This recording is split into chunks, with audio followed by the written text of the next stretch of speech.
যখনই বিপদে পড়ে যাবেন আপনি আল্লাহ তাআলার খাস একটি নাম ধরে সাহায্য চাইবেন, বিদ্যুতের গতিতে আপনি সাহায্য পেয়ে যাবেন, আপনার বিপদ মুহূর্তের মাঝে দূর হয়ে যাবে। ব্যবসা বাণিজ্য লস, সার কাছে শুধুমাত্র শত্রু আর শত্রু বিপদে আপনাকে গ্রাস করে রেখেছে, কোনো কাজেই যেন সফলতা নাই, যেটাতে হাত দেন সেটাতেই লস, কোনো কিছুতে আপনার সাফল্য নাই, সন্তান কথা শোনে না, স্ত্রী কথা শোনে না, পরিবার পরিজন নষ্ট হয়ে গিয়েছে, কিভাবে আপনি বাঁচবেন? প্রবাসে আটকা পড়ে গেছেন, আসতেও পারেন না, কোনো কাজও পাচ্ছেন না, আপনি আমলটা করেন।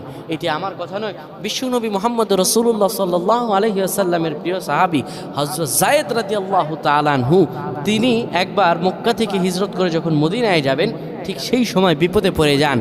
ওনাকে একটি লোক বিপদে আটকে ফেলে এবং ওনাকে হত্যা করার চেষ্টা করে। তখন তিনি আল্লাহ তাআলার এই খাস নামটি ধরে সাহায্য চেয়েছিলেন, আল্লাহ তাআলা তাকে বিপদ থেকে মুক্ত করেছেন। সুবহানাল্লাহ। সেই দোয়াটা কি? তিনি যখন বিপদে পড়ে যান তিনি বলেন, আগিসনি ইয়া রহমান।